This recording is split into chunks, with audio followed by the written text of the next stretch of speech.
Altri arresti per droga, finiscono in manette 4 persone di Canicattì. Si contano i danni nella Sicilia colpita dai nubifragi.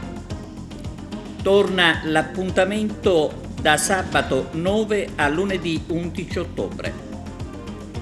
All'Istituto Odierna, tappa della reliquia del giudice beato Rosario Livatino. Un'ampia pagina con notizie e interviste.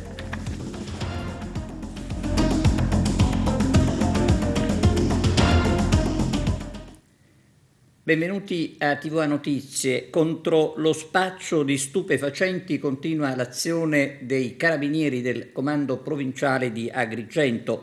Altri 4 arresti e questa volta a Canicattì. Arturo Cantella. I carabinieri della compagnia di Canicattì hanno eseguito un'ordinanza di misura cautelare emessa dal GIP presso il Tribunale di Agrigento nei confronti di 4 persone, tra cui 3 donne e un uomo, responsabile di spaccio di sostanze stupefacenti.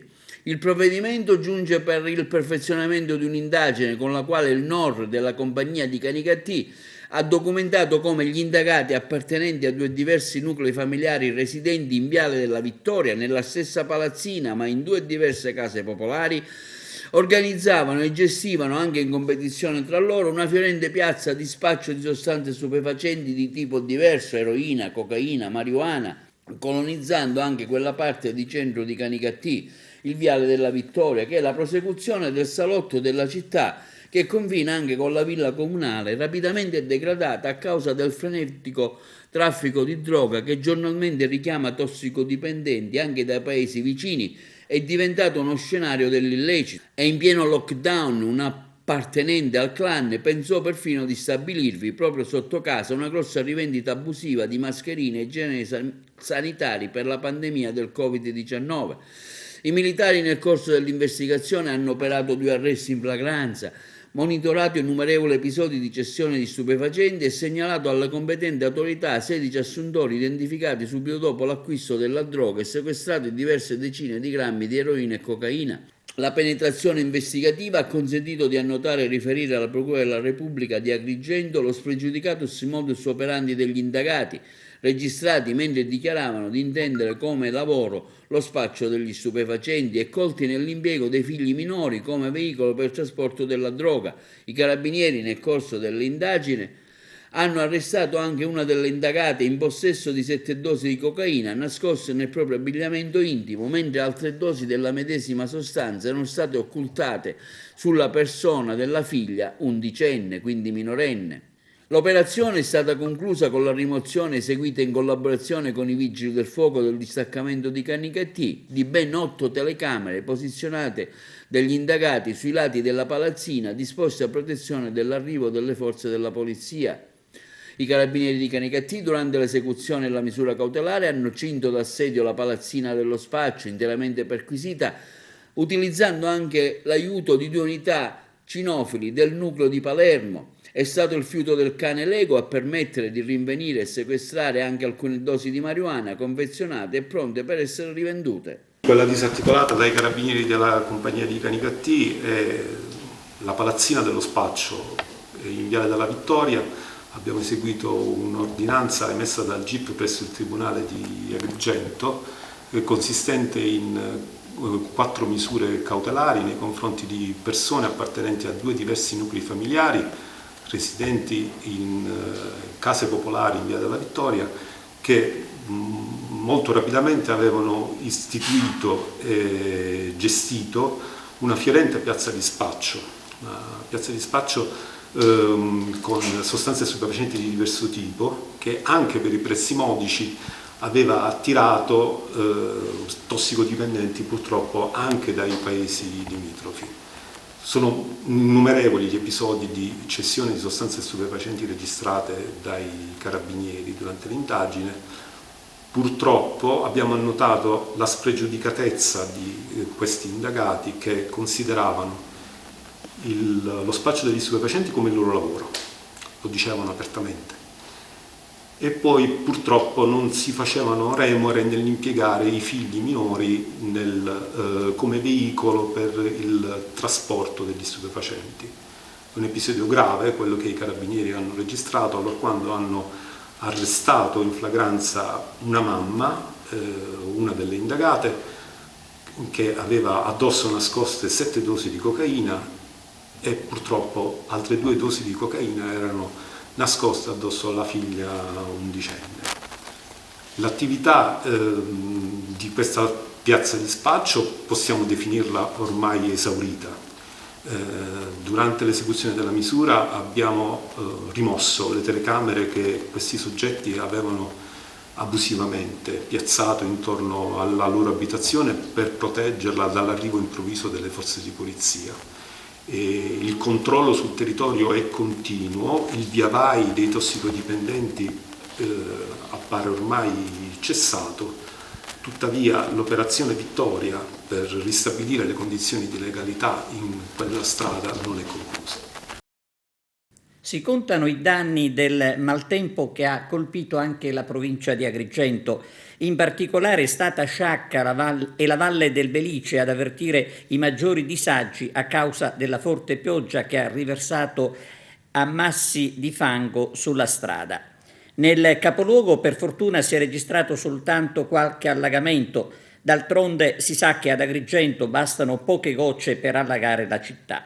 Anche per oggi è in vigore l'allerta meteo della Protezione Civile regionale che ieri aveva annunciato i rischi nella Sicilia orientale. In occasione della venuta ad Agrigento dell'assessore regionale al turismo abbiamo ascoltato Bernardo Agrò, presidente del Parco Valle dei Templi e direttore del Parco di Selinunte. Tra gli interventi qualificati alla presentazione della nuova DMO avvenuta nella giornata di ieri al Palazzo dei Filippini, la DMO è un'evoluzione del già distretto turistico Valle dei Templi di Agrigento, che ha visto anche la presenza dell'assessore regionale al turismo Maglio Messina. Ha anche relazionato il presidente del Parco della Valle dei Templi di Agrigento, nonché direttore del Parco Archeologico di Selinunte, Cave di Cuse e Pantelleria, Bernardo Agrò, che ha ribadito la centralità del Parco Archeologico quale grande attrattore che è un soggetto necessario allo sviluppo della strategia della nuova DMO, costituendo un elemento trainante per l'internazionalizzazione dell'intero territorio. È uno strumento notevole, è uno strumento importante, è una trasformazione di ciò che c'è stato. Naturalmente questa trasformazione vuole essere una organica sistema per poter rimettere in rete ciò che di fatto si è fatto. Ci sono moltissime iniziative, dalle attività che direttamente fanno le istituzioni a quello che fanno le istituzioni aggiunte. Per la città di Agrigento e per quello che invece è la provincia di Agrigento naturalmente ci sono vari sistemi che devono essere integrati. Per quanto riguarda la città sappiamo bene che il parco è l'attrattore, la Valle dei Templi costituisce naturalmente un momento notevole, ma al tempo stesso poi la città offre la possibilità di poter avere interlocuzioni notevoli, importanti, qual è quello per esempio della Curia, con le attività e iniziative che si fanno nell'ambito naturalmente del circuito dell'arte sacra, ma comunque tutte le intelligenze che comunque hanno cercato di costituire e costruire una struttura importante. E il Comune in questo senso è molto presente e dobbiamo fare in modo di essere noi a fare da pungolo e comunque accogliere anche noi stessi la possibilità dell'ascolto. Ecco, lei è presidente anche del parco, dirige il parco di Selinunte con notevolissimi risultati, diciamo. Quest'estate ha organizzato tante iniziative, insomma parliamo anche della sua attività al Parco di Selinunte. Sì, le due cose non si disgiungono perché il metodo Selinunte è un metodo che sto cercando di mettere a punto e abbiamo dato modo di evidenziare questo perché il territorio è cresciuto attorno a quel parco.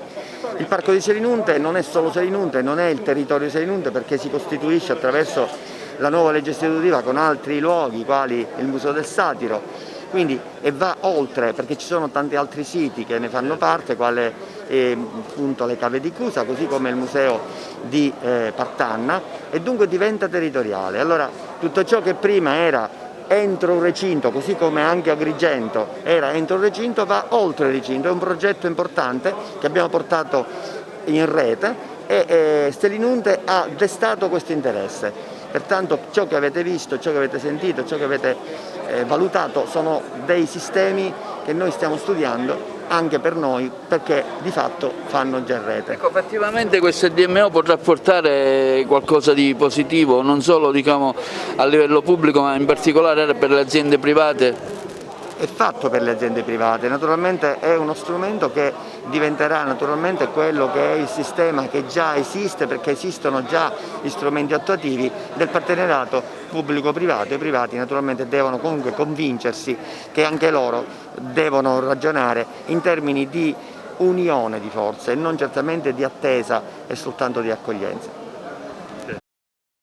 A fine anno il procuratore della Repubblica Luigi Patronaggio lascerà Agrigento per occupare il posto vacante di procuratore generale presso la Corte d'Appello di Cagliari.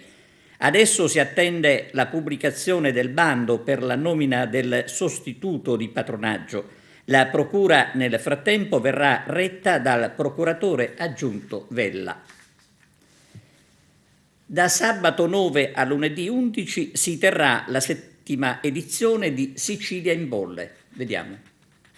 Riprende dopo la pausa dovuta al Covid-19 Sicilia in Bolle, un evento che durerà 3 giorni e si svolgerà quest'anno in 2 splendide location. La prima, la solita, il ristorante Madison di Real Monte davanti alla bellissima Scala dei Turchi. L'altro, il suggestivo Hotel Villa Romana di Porto Empedocle per la cena di gala. In questi 2 luoghi le aziende, i sommelier, gli operatori di rese, gli amanti del vino e appassionati saranno il 9, 10 e 11 ottobre. Avranno modo di riaccendere e gustare la magia di Sicilia in Bolle con un programma denso di incontri, masterclass, momenti di approfondimento, la finale della seconda edizione del concorso Miglior Sommelier di Sicilia e il tanto atteso ritorno dei banchi d'assaggio con oltre 40 aziende vitivinicole. La manifestazione si aprirà con un momento di approfondimento sul tema dello spumante e dei cambiamenti climatici nei diversi territori. Tra le prestigiose conferme di quest'anno la presenza dell'Istituto Trento Doc, partecipazione che si rinnova al 4º anno consecutivo a dimostrazione del forte e solido legame che intercorre tra le bollicine di montagna e le siciliane. Presente per l'occasione anche il famoso spumante Ferrari, sponsor della Formula 1 e del consorzio Altalanga, che ha fatto il suo esordio in Sicilia in Bolle lo scorso anno, ma che già per il 2021 ha voluto confermare la propria presenza. Nel corso della 3 giorni ci sarà quindi la finale della seconda edizione del concorso Miglior Sommelier di Sicilia, evento nell'evento che tanto successo ha riscontrato nella scorsa edizione, dove ha trionfato lo chef Pietro Guardanella, e conosceremo anche le aziende che si aggiudicheranno il premio Alberto Gino Grillo durante la cena di gala che quest'anno, a cura dello chef Salvatore Garbuzza, si terrà presso l'Hotel Villa Romana a Porto Empedocle. Insomma, un evento da non perdere. Gli eventi sono tanti, sono le masterclass che aumentano, l'ultima edizione sono state 4, quest'anno ne faremo addirittura 5, terremo spazio ai nostri partner oltre i confini regionali come Trento Doc, e quest'anno abbiamo la novità dell'Alta Langa che sarà presente anche ai banchi d'assaggio, quindi potremo assaggiare queste produzioni molto interessanti del Piemonte. Abbiamo 2 masterclass dedicate a 2 aziende storiche siciliane come Milazzo e Tasca d'Almerita, e avremo una masterclass molto importante per gli spumanti siciliani. Abbiamo selezionato i migliori secondo la nostra guida e saranno in degustazione sia il metodo Charmat che il metodo Champenois in una masterclass dedicata tutta loro. All'interno della manifestazione ci sarà di nuovo, con apertura al pubblico, il concorso del miglior sommelier di Sicilia e la cena di gala. Cena di gala affidata allo chef Gambuzza. Saremo ovviamente, tutta l'amministrazione sarà al Madison.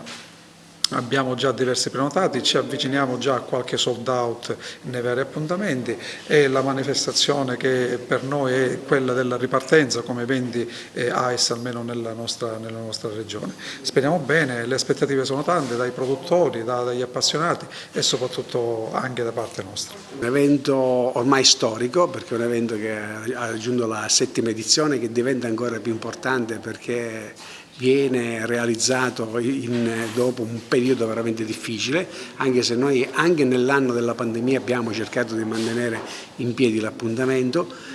E questo dimostra ormai il consolidamento di un evento in un territorio, ma soprattutto nella grande riconoscibilità che ha nell'ambito delle aziende siciliane e non solo. Si consolida il rapporto ancora col Trento Dock come consorzio con l'Alta Langa e in più si stanno andando a valorizzare un processo che è iniziato sin dall'inizio ma che si consolida anno dopo anno, tutte le varie realtà spumentistiche siciliane, facendo sì che il consolidamento della manifestazione, questo rapporto ormai anche questo fortificato, duraturo con le aziende, pone Sicilia in Bolle fra le aziende più importanti in ambito regionale, ma ormai possiamo anche dire in ambito nazionale. Una grande vetrina che non è solo una vetrina, ma che è anche una maniera in cui le aziende e i sommelier in modo particolare dimostrano quella che è la loro competenza e la loro professionalità, cioè grandi comunicatori dei vini, grandi conoscitori di un mondo che è il vino, ma in questo caso lo spaccato specifico della spumantistica. Il vino si mette in mostra presentando anche i nuovi prodotti. Sì, diventa importante questo perché Sicilia ha una storia abbastanza recente dal punto di vista della spumantistica, anche se sull'Etna già circa un secolo e mezzo fa sono stati fatti delle prove e delle produzioni di metodo classico, e per cui una manifestazione come Sicilia in Bolle, che appunto ormai consolidata, sta seguendo passo passo tutto quello che è l'evoluzione della qualità del prodotto, della conoscenza, della tecnica e anche dei territori dove vengono prodotti questi vini, che diventa ancora più significativo perché vengono utilizzati sia vitigni internazionali, appunto come lo Chardonnay in primis, il Pinot Nero, ma soprattutto anche vitigni indigeni come possono essere il Grillo, il Cadaratto, anche lo stesso Nero d'Avola, eccetera. Per cui avere la possibilità di mostrare quello che le realtà produttive realizzano è un'importante vetrina, ma non solo, ma significa anche ormai aver acquisito nel nostro piccolo, ma che sta diventando sempre più grande, una piccola banca dati di conoscenza di quello che è la produzione siciliana in questi anni, per come si sta evolvendo, per come appunto sta crescendo.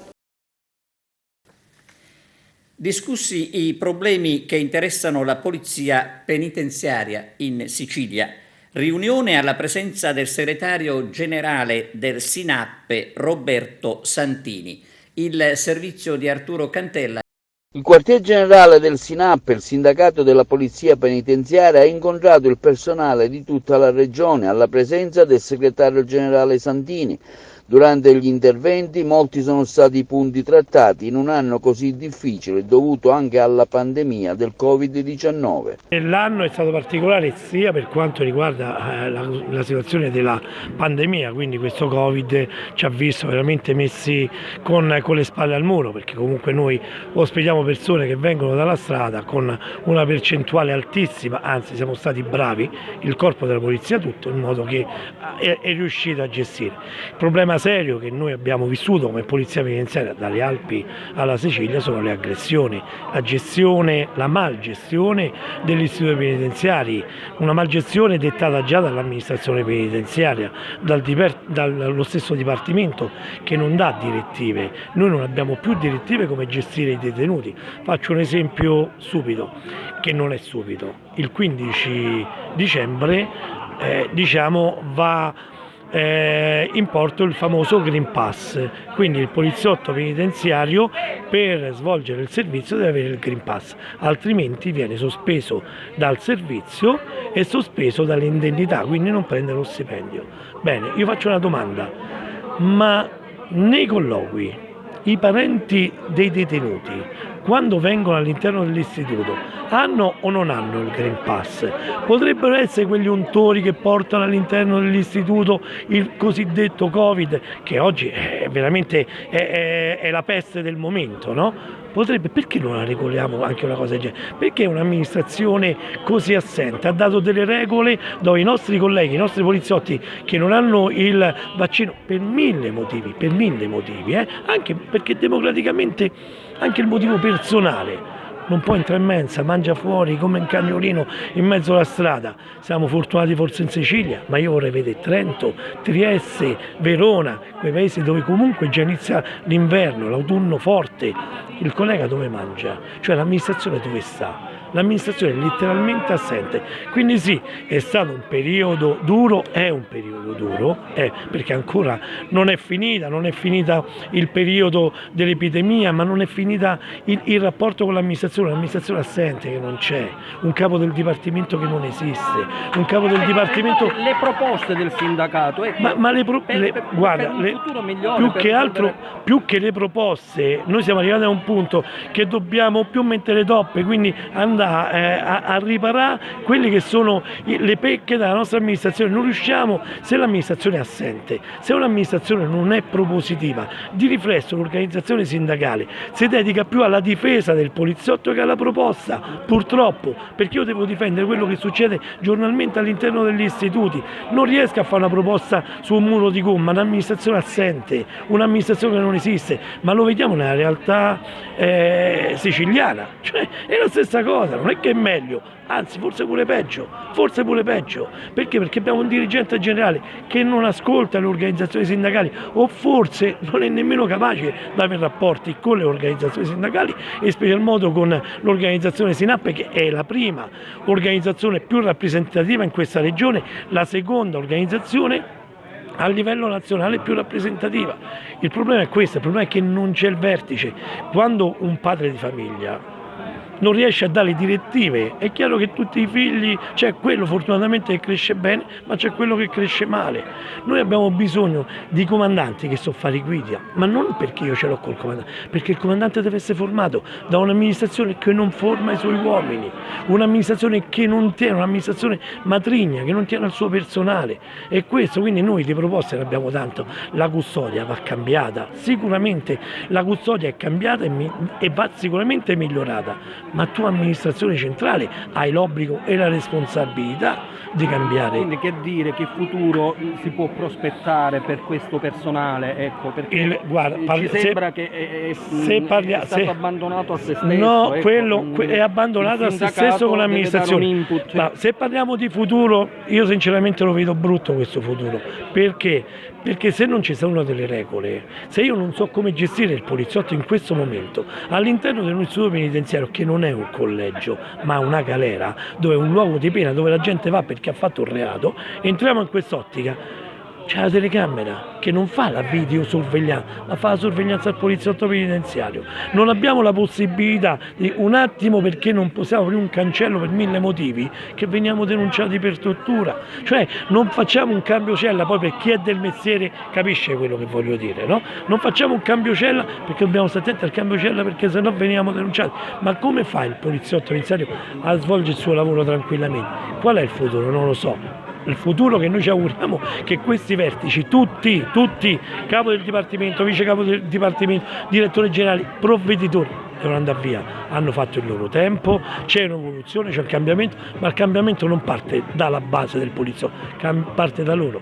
Loro, se vogliono, sono in grado di fare il cambiamento, ma un'amministrazione che fa acqua da tutte le parti, il cambiamento non ce lo possiamo aspettare. Questo è quanto, quindi un'amministrazione per la polizia, io auguro il massimo per la polizia penitenziaria.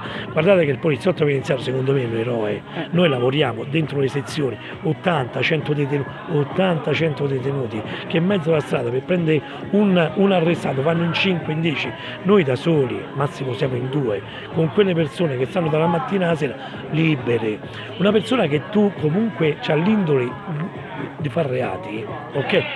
È chiaro che dalla mattina alla sera pensa come fare il reato del giorno dopo. Quando tu metti 20-30 delinquenti, perché sono delinquenti, liberi, diventa quella sezione dove dovrebbe scontare la pena un'università del crimine. Non parlano come sta il figlio è andato a scuola, no, forse parlano come fa una rapina, come organizzare altre cose, e noi siamo lì che noi li gestiamo. Un tempo era differente, ma io non voglio tornare indietro col tempo, ma era differente la gestione. Cioè noi il detenuto lo studiavamo, l'intelligence, no? Cioè con le procure, collaborazione, sapevamo alcune. Oggi si sfugge, oggi non gestisco più niente. Conferenza stampa alla provincia regionale di Agrigento del commissario Vincenzo Raffo. Si è parlato anche di buoni pasto per il personale. Arturo Cantella. Un consuntivo della sua attività, oggi una conferenza stampa per illustrarle. Gli elementi più importanti quali sono stati? Il più importante elemento sono quelli che riguardano il risparmio economico che l'ente sta perseguendo sotto la mia guida, al fine di poter destinare queste somme che si possono recuperare al migliorare le condizioni economiche anche del personale che deve svolgere le sue attività in maniera più serena e con meno preoccupazioni per quanto riguarda la vita che devono condurre poi fuori da queste mura.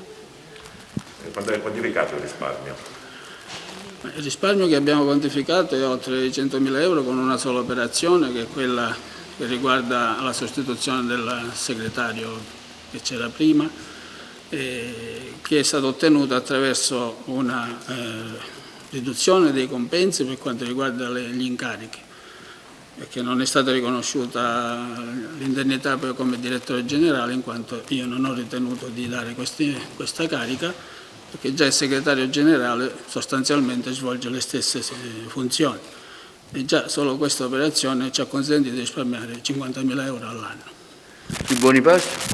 I buoni pasto, questo risparmio che è venuto anche attraverso la convenzione del segretario nuovo con il comune di Palma di Montechiaro, che ci consente di risparmiare un altro 40% dell'importo previsto come indennità che percepisce il segretario, ci ha consentito di arrivare a 100.000 euro e passa, e questi 100.000 euro già ci sono serviti per ripristinare i buoni pasto che dal 2015 non era più possibile riconoscere al personale.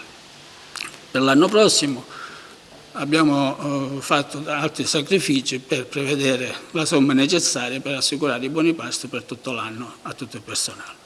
Parliamo delle scuole, voi state facendo diversi investimenti, in particolare per l'istituto Fermi che ormai è da anni chiuso, se ci vuole aggiornare sull'iter procedurale. L'iter procedurale sta proseguendo anche in maniera celere, perché io ci tengo tantissimo affinché possa essere sviluppato nel più breve tempo possibile tutto quello che è necessario come progettazione, al fine di poter recuperare i fondi necessari che chiederemo alla Regione di poter intercettare anche in funzione di quelli che sono i fondi che arriveranno, per poter rimettere in consistenza gli immobili che sono originari come sede dell'Istituto di Pia Fermi, e quindi rendere più sicura questa struttura e di poter trasferire di nuovo la scuola nella sua sede originaria. Che tempi ci saranno in previsione? I tempi sono quelli previsti per la burocrazia, tempi di progettazione, a cui tecnico e professionista che abbiamo dato l'incarico ho fatto presente l'urgenza e la necessità che venga svolta la progettazione nel più breve tempo possibile, e poi tutte le fasi relative all'individuazione della richiesta delle somme, l'assegnazione delle stesse e tutta la procedura di gara. Sono 19 milioni di euro quelle previste. Quindi sono un buon investimento per il territorio. Perché bisogna rimettere in consistenza tutto l'intero immobile, che è una vera cittadella scolastica, con tutti i laboratori che sono necessari, tutte le strutture, gli impianti che devono essere a norma.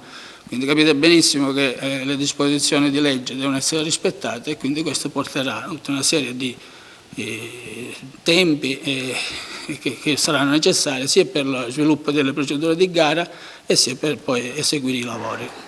Un bilancio sulla Polizia Provinciale, visto che stiamo facendo un bilancio a 360 gradi sul loro lavoro e sui controlli che ora si avvieranno, anche visto che ci sarà la produzione degli olivi.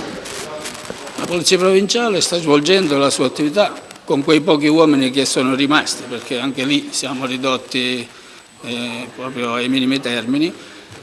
Stanno svolgendo il loro servizio egregiamente, continuano a monitorare quelle che sono le nostre strade di competenza, segnalano tutte le situazioni di inquinamento ambientale dovute all'abbandono dei rifiuti, e continueranno anche quelli che sono i controlli agli opifici per la trasformazione delle olive e quindi eventualmente l'inquinamento dovuto ai reflui e ai sversamenti che possono causare inquinamento delle falde acquifere.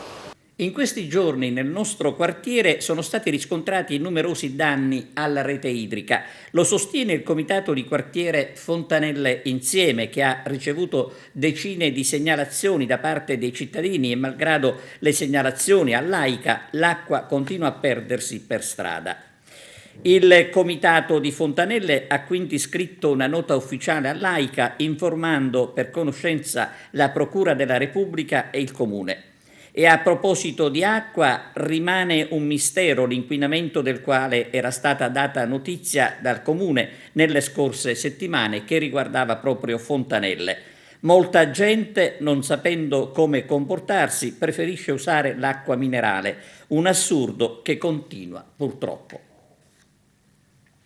La camicia indossata dal giudice Rosario Livatino il giorno dell'agguato mafioso, divenuta reliquia dopo la sua beatificazione, ha fatto tappa all'Istituto Odierna di Palma di Montechiaro.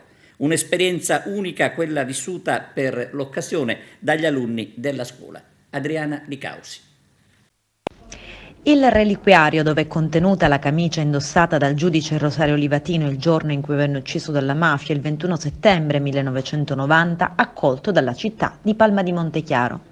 Non solo momenti di preghiera per il giudice ragazzino originario di Canicattì proclamato dalla Chiesa beato, ma anche momenti di riflessione per gli studenti dell'Istituto Odierna guidato da Nalia Todaro. Un momento di grande intensità sia dal punto di vista religioso che delle attività legate alla legalità. I ragazzi sono stati coinvolti in maniera attiva, hanno avuto modo di parlare anche con il sacerdote che è il postulatore della causa di beatificazione di Rosario Livatino. Hanno avuto modo di comprendere quale sia l'importanza di un servitore dello Stato che è morto proprio per tener fede a quelli che erano i suoi impegni. È venuta fuori soprattutto la figura di un magistrato che fondamentalmente era anche un uomo di fede. Quindi i ragazzi sono stati realmente attenti e consapevoli dell'importanza di questo momento, che per la scuola è stato chiaramente un momento intenso da tutti i punti di vista, quindi un'emozione incredibile da parte nostra, da parte dei ragazzi, da parte di tutta la comunità, e ritengo un momento fondamentale per la crescita di tutto il comune di Palma di Montechiaro. Una storia da raccontare, una vita da ricordare, un esempio da tramandare. Non solo il 9 maggio, giorno della sua beatificazione, che coincide con l'anatema pronunciato da Giovanni Paolo II contro la mafia da Agrigento. Un momento di grazia, un momento importante per riflettere su questa figura, un uomo che ha fatto del suo essere cristiano un impegno nella società, nel mondo e soprattutto nell'ambito lavorativo. È un uomo che ha avuto un coraggio grandioso senza temere chi avrebbe potuto togliergli la vita. Lo sapete che chi ha ucciso Livatino era palmese e forse sono anche i nostri vicini di casa, forse abbiamo incontrato le famiglie, 3 palmesi hanno ucciso Livatino e quindi questo ci deve far riflettere. Ve lo dico non per metterci paura o per dire che cosa, ma per dire che oggi noi dobbiamo chiedere scusa. E quindi stiamo vivendo questi giorni accompagnando la reliquia non solo nelle realtà parrocchiali e ecclesiali, ma anche nei luoghi civili e quindi nel palazzo di città, ma anche nelle scuole. Livatino era un giovane che ha consegnato la sua vita con grandi ideali e una forte spinta a rendere le cose diverse, a cambiarle, e quindi per i ragazzi pensiamo che sia un modello anche da seguire. Bellissima la proposta della Curia di Agrigento di portare la reliquia di Rosario Livatino qua a Palma di Montechiaro, in una terra molto legata a fenomeni mafiosi. Certo, portare la reliquia qua a scuola ha un significato profondo e importantissimo, soprattutto per questi giovani. Con quella domanda di Rosario Livatino che ha fatto ai ragazzi, ai loro killer nel 1990, picciotti, che cosa vi ho fatto? oggi è riecheggiata qua, nelle nostre aule, nei corridoi. Mi ha colpito soprattutto la sua incorruttibilità nel fare il proprio dovere, nel non arrendersi, nell'essere un giudice giusto e onesto. Questo concetto della mafia ci perseguita ancora ad oggi, nonostante sono passati parecchi anni. Dobbiamo capire che questo fenomeno deve essere fermato grazie a noi giovani. Noi siamo la speranza del miglioramento. Mi ha rattristito molto vedere questa teca, perché appunto all'interno c'era la camicia del nostro Livatino e ci rappresentava ciò che lui ha vissuto in quel periodo, e nonostante sono passati parecchi anni alla sua scomparsa, ancora ad oggi ci rattrista e ci fa pensare quello che lui ha passato. Si è sciolto a Naro il circolo territoriale Fratelli d'Italia, assieme al circolo giovanile Gioventù Nazionale. Non condividiamo, ha detto il presidente Canzoneri, la linea sulle scelte programmatiche a livello provinciale. Nei prossimi giorni stabiliremo il percorso da intraprendere, ha concluso Canzoneri. Per noi quest'anno la riapertura delle scuole in presenza è fondamentale e i vaccini sono esattamente quell'elemento in più che ci garantisce o che ci permette di tenere le scuole aperte in presenza. Ogni esperienza e ogni difficoltà deve diventare un'opportunità. Sicuramente la didattica a distanza e quindi la didattica da remoto può essere un elemento aggiuntivo e una risorsa sempre quando ci sono difficoltà. Penso ai ragazzi ospedalizzati, penso per esempio nelle isole Eolie quando ci sono difficoltà di trasporto. Quindi qualunque soluzione deve diventare un'opportunità che arricchisce l'offerta didattica. Certamente nella normalità la presenza ha un altro chiaramente ruolo e è meglio in presenza, anche perché la docenza è relazione e la relazione in presenza ha un valore aggiunto. 2,4 milioni di banchi, quindi di arredi nuovi nella scuola, in 20 anni da docente non li avevo mai visti, quindi sicuramente sono stati investimenti opportuni e necessari. Ricordo che i banchi sono stati scelti dai dirigenti che hanno potuto chiaramente decidere se prendere banchi monoposto, banchi come sedute innovative. Quindi sicuramente questo ci è anche servito per la sicurezza. Quindi su 2,4 milioni di banchi, se una piccola parte veramente relativa ha avuto delle difficoltà, perché spieghiamo bene a chi ci ascolta, sono pochi centimetri più grandi di quanto dovrebbero essere i banchi monoposto per le norme antincendio. Stanno per essere ritirati e comunque l'azienda che ha messo sul mercato questi banchi già dalla struttura commissariale precedente a quella di Figliuolo aveva già bloccato la ditta. Siamo partiti in sicurezza e quindi questo depone a favore soprattutto dei ragazzi della scuola e siamo veramente felici di questa iniziativa, entusiasti noi, i ragazzi che hanno accolto veramente favorevolmente, così come anche le famiglie. Abbiamo sentito la vicinanza delle istituzioni.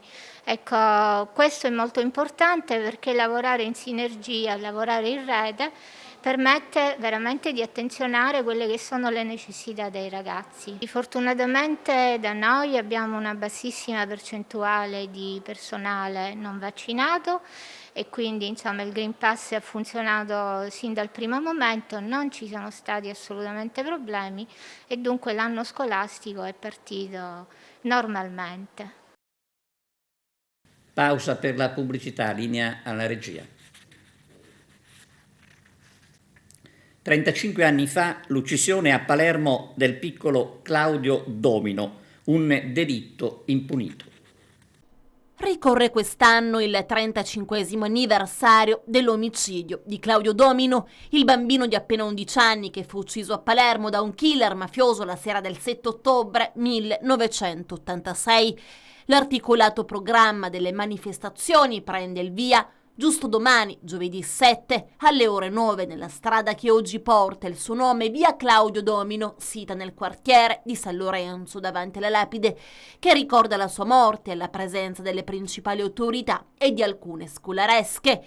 Il ricordo non solo di Claudio, ma di tutti i 109 bambini uccisi dalle mafie. Nella giornata di domani saranno fatti volare in cielo 109 palloncini recanti i nomi delle piccole vittime e una lettera per Claudio. Alle 11:30 presso la cattedrale di Palermo, in via Vittorio Emanuele, sarà celebrata una messa officiata da Monsignor Filippo Sarullo in suo ricordo, con la partecipazione delle principali autorità civili e religiose. A seguire la funzione religiosa, alle 12:30 sul sagrato della cattedrale sarà presentata le classi dei banchi vuoti. Un'installazione realizzata con 109 banchi vuoti sulle cui sedie sono apposte 109 magliette bianche con i nomi dei bambini vittime delle mafie. Venerdì 8 ottobre, sempre sul sagrato della cattedrale, dalle ore 9 riapre le classi dai banchi vuoti che ospiterà alle 10:30 Angelo Sicilia e i suoi pupi antimafia. Le iniziative, che vedono la collaborazione di diversi istituti scolastici e della città, sono promosse dall'associazione Cassaro Alto e dalle Agende Rosse Paolo Borsellino di Palermo ed hanno il supporto di diverse realtà culturali e della società civile. Era un bambino gioioso e pieno di vita, come tutti i bambini. Gli piaceva giocare a Claudio e magari correre dietro un pallone. Il 7 ottobre 1986 si trovava assieme a due amici nel quartiere San Lorenzo di Palermo, vicino dove lavorava la sua mamma, in una cartolibreria. Camminava spensierato come se nulla fosse, perché giustamente non aveva nulla da pensare né idea di quello che gli sarebbe accaduto di lì a poco. Un episodio da lacrime solo a raccontarlo, che smonta il tabù che Cosa Nostra, la terribile Cosa Nostra, non toccava i bambini. E non c'è solo da attendere il 1996 e l'acido dentro il quale è stato sciolto Giuseppe Di Matteo, figlio di quel santino che era divenuto improvvisamente squillante. Ma l'elenco è lungo. Un uomo lo chiama e intercetta la sua attenzione a bordo di un motorino. Una questione di fatali secondi. Il killer apre il fuoco contro quel povero bambino. Un solo colpo di pistola in fronte, a bruciapelo e fatale. Claudio cade e non si rialza più, morto, ammazzato come se fosse un boss mafioso. Era la Palermo dei terribili anni '80. Il capoluogo dell'isola più grande del Mediterraneo stava conoscendo la mattanza dei corleonesi guidati da Salvatore Rina e Bernardo Provenzano. Ma cosa c'entra la morte di un bambino di soli 11 anni? Il piccolo Claudio non era figlio di un mafioso, tanto per incominciare. Il papà era il gestore del servizio di pulizia dell'aula bunker dove si stava svolgendo il maxi processo, e anche in quell'aula l'eco di quell'omicidio efferato arriva come. Ma i boss alla sbarra, quelli più potenti, subito prendono le distanze. Michele Greco, detto il Papa, Giovanni Bontante, fratello di quel Stefano, che di quella cupola ne è stato a lungo il capo. Poi però qualcosa emerge, grazie ad alcuni collaboratori di giustizia, che dicono che Claudio aveva visto qualcosa che non doveva vedere. Molto probabilmente aveva visto l'omicidio di due ragazzi della borgata, la sua, quella di San Lorenzo, situata nella parte centro-settentrionale della città, oppure avrebbe visto confezionare dosi di droga in un magazzino, lì, antistante. A 6 anni di distanza, il punto di autostrade siciliane sulla frana di Letojanni, nel Messinese. Il Consorzio Autostrade Siciliane fa il punto sui lavori di rimozione della frana di Letojanni sulla 18 Messina-Catania. Da più parti erano arrivate le critiche per il non completamento dei lavori, a 6 anni di distanza dall'evento. Era la notte tra il 4 e il 5 ottobre 2015, quando circa 50.000 metri quadri cubi di terra, rocce e arbusti divelsero il muro di contenimento della collina a sud del torrente San Filippo, nel comune di Letojanni, per riversarsi al chilometro 32,700 dell'autostrada Messina-Catania, sommergendola. Siamo al 6° amaro anniversario di quel terribile evento che fortunatamente non coinvolse automezzi, commenta la governance di Autostrade Siciliane, ma oggi lo ricordiamo finalmente con ottimismo. Siamo infatti ormai ai capitoli finali di una brutta vicenda che proseguì nel peggiore dei modi, come molti ricorderanno, tra lunghi iter progettuali e anni di fermo. poi già nel 2018 con il direttore generale Minaldi e poi nel 2019 con il nuovo consiglio di amministrazione, è stata presa di petto quella situazione ed è stata riavviata una macchina che sembrava irrimediabilmente impantanata tra progetti, autorizzazioni, lungaggini burocratiche e rimpalli di responsabilità. Adesso è possibile dire che da 3 anni, come sotto gli occhi di chi passa quotidianamente, si sta lavorando a ritmi serrati, con interventi molto complessi e problematici. In un fazzoletto di terra dove coesistono autostrada, strada statale, ferrovia e notevole densità edilizia. Dopo aver sbancato e smaltito i 50.000 metri cubi di detriti e ultimata la delicata operazione di messa in sicurezza del costone traballante, come previsto da settembre si è giunti all'ultimo step, la costruzione delle 2 gallerie paramassi. Un tunnel lungo 140 metri circa, con una pila a metà fra le carreggiate che sosterrà le 2 gallerie. Vogliamo ringraziare la Protezione Civile regionale, che ricordiamo cura i lavori, la direzione lavori e i rappresentanti della ditta appaltatrice Cospin di Catania, che nonostante 1000 difficoltà affrontate, ce la stanno mettendo tutta per terminare, come annunciato, per l'inizio del prossimo anno. Inoltre ci teniamo a far sapere, continua il CAS, che apprezziamo ogni pungolo critico, anche quelli interessati che offrono l'opportunità di ribadire che, al netto dei ritardi post-Covid, che hanno coinvolto tutti i cantieri d'Italia nell'approvvigionamento di materiali, non esiste alcuna variante alle gallerie e nessun costo dell'opera è variato rispetto al progetto originario.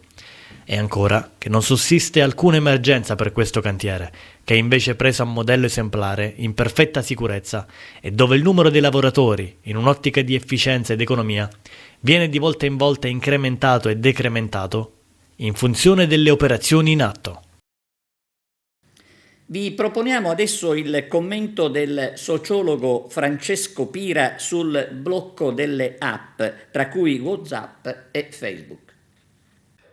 Per qualcuno quanto è accaduto ieri, questo down di Facebook, Instagram e WhatsApp è stato positivo.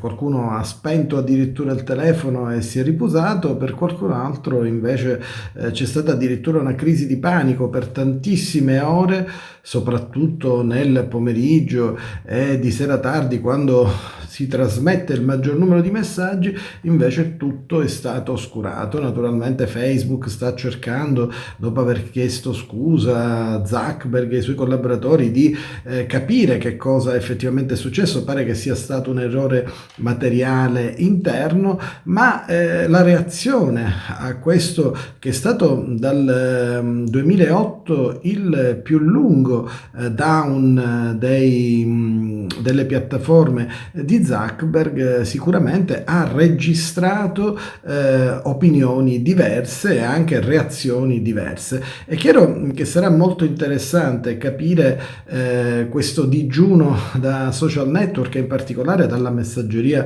veloce come Facebook, che cosa ha comportato, anche se c'è stato chi ha cercato altri canali per ovviare a questo inconveniente. Addirittura c'è stato anche chi ha rispolverato i vecchi SMS ormai passati di moda, che in un certo momento di emergenza come quello che è accaduto nelle ultime ore sono serviti e hanno avuto anche un loro momento di gloria. Certo, c'è da capire anche come la reazione è stata diversa a livello generazionale. I giovani hanno reagito quasi non riuscendo a sopportare questa mancanza da social network e da messaggeria veloce, e invece le persone un po' più adulte l'hanno presa con filosofia e si sono fatti un bel pomeriggio di riposo, di digiuno da social network.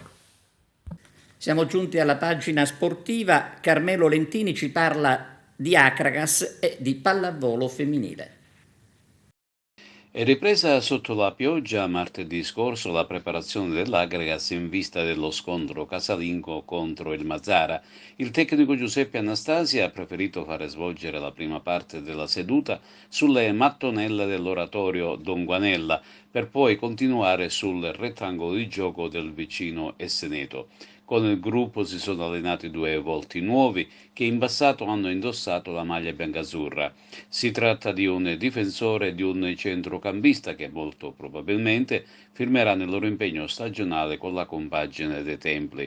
Il centrocampista è Salvatore Treppiedi, classe 94, in forza all'Akragas nella stagione 2019 e 2020, che giovanissimo ha fatto parte degli allievi della Juventus e della primavera della Sampdoria. Per quanto riguarda il difensore, si tratta dell'empedoclino David Biancola, anche lui in biancazzurro nella stagione 2019-2020. In passato ha fatto parte degli allievi prima e della primavera poi del Catania, ma anche delle esperienze in D con Potenza, Messina e Locri. Salvo imprevisti, i due dovrebbero firmare molto presto ed inserirsi ufficialmente nella rosa biancazzurra a disposizione del tecnico Anastasi. Adesso inizia l'attesa per l'arrivo dei 2 attaccanti promessi e preannunciati dal DS Giuseppe Cammarata e confermati appunto dal DG Giuseppe Deni. Il primo dovrebbe arrivare entro la giornata di questo giovedì, il secondo invece entro la prossima settimana. Cambiando disciplina, domenica prossima 10 ottobre ci sarà l'esordio assoluto in Serie A2 della pallavolo femminile SEA Pedalicardillo Aragona. Si tratta e si giocherà in trasferta nella palestra Golfo degli Aranci contro la locale Volley Ermaia e Dolbia. Ecco perché la formazione dei coach Stefano Miccoli questo mercoledì 6 ottobre alle ore 18 al Pala Nicosia di Agrigento disputerà un allenamento congiunto con la Rizzozze Design e Pallavolo Sicilia Catania, anch'essa squadra militante nel campionato di Serie A2 ma inserita nel girone B. Sarà l'occasione per verificare la condizione fisica delle singole atlete e provare schemi e soluzioni tattiche in vista dei rispettivi incontri nel campionato di Serie A2. Alessandro De Caro parla al microfono di Tonino Butera del suo ritorno da allenatore ad Aragona. Alessandro De Caro è un lieto ritorno ad Aragona, aveva allenato in passato ad Aragona. L'Aragona farà un campionato di terza categoria, ma lo farà in uno stadio nuovo e sempre con un valore aggiunto, quella del 1966. Sì, per me è un grande piacere e un onore. Quando mi hanno chiamato gli amici di Aragona non potevo dire di no. Volevo stare fermo quest'anno per motivi di lavoro, il mio lavoro purtroppo mi spinge ad non essere presente alle ore 15 nei campi di calcio, quindi quando mi hanno chiamato per fare questo campionato di terza categoria, gli allenamenti sono alle 8:30 di sera, ho detto sì subito perché Aragona merita tanto rispetto e perché Aragona ha una storia importante nel mondo del calcio e poi con un campo così molto bello di tornare a fare calcio ad Aragona è uno stimolo in più. Ieri lei è stato presente a una partita amichevole dalla Juniores allenata da Carmelo Giordano. Che impressione ha avuto sui giovani, perché l'Aragona vuole lavorare molto sui giovani? Ci sono dei giovani interessanti, un bel gruppo e Carmelo sta facendo un ottimo lavoro. Io l'ho visto in un'ultima partita con la squadra di Gerlando Contino, chiaramente 2 categorie diverse, la Juniores contro gli allievi, però ho visto delle ottime trame di gioco e un gruppo di ragazzi che stanno seguendo molto bene il tecnico Giordano. Ci sono dei ragazzi interessanti che possono benissimo giocare in prima squadra. Chiaramente noi siamo in terza categoria, ma se fossimo stati in eccellenza potevano tranquillamente giocare anche in eccellenza. Farò tesoro di questo buon vivaio. Alessandro, un'ultima cosa, ieri hai visto grande entusiasmo allo stadio, cosa potrà trasmettere Alessandro De Caro, un tipo così sanguigno, così estroverso, ad Aragona Sportiva? Ma io dovunque sono stato ho cercato sempre intanto di educare le persone allo sport, che sono insegnamenti di vita, quindi non solo i ragazzi ma anche i genitori e il pubblico che viene a assistere alle partite, quindi massimo rispetto per il calciatore diciamo straniero, il calciatore che viene a giocare contro di noi, massimo rispetto per la terna arbitrale e soprattutto massimo rispetto delle regole del mondo del calcio. Lo sport deve essere un veicolo di aggregazione e non di separazione, quindi io spero di dare tantissimo, ripeto, perché ho sempre fatto molto bene con i giovani, ho cercato sempre di dare il massimo per insegnare loro calcio. Luigi Monreale sempre e comunque nel cuore all'Aragona, da una vita, da papà in figli. Luigi, Aragona vuole ripartire con questa bellissima struttura, cosa può fare l'azienda tua e il tuo impegno per questo paese soprattutto? Ma sicuramente dico il nostro impegno, il mio impegno, quello della mia famiglia non è mai mancato. Siamo felici di ripartire a fare calcio, a fare sport ad Aragona dopo questa breve parentesi causa indisponibilità del campo sportivo.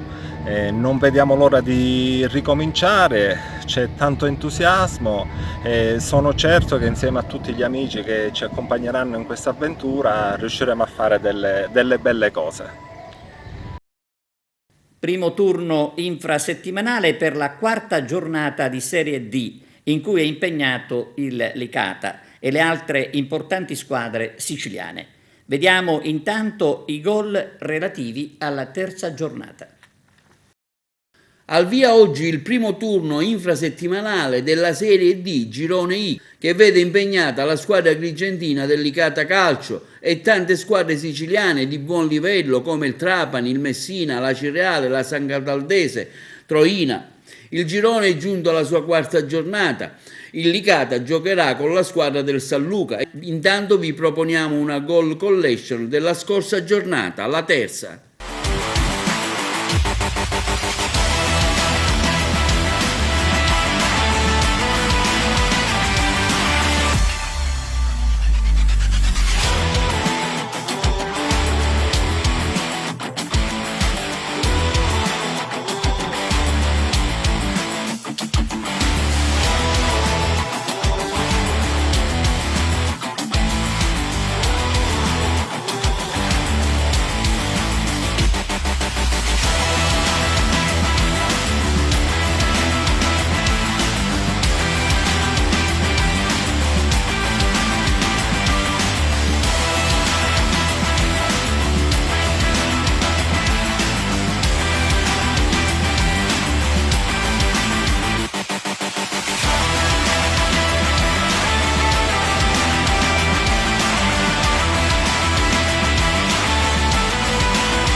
Bene, è tutto, grazie per averci seguito e arrivederci.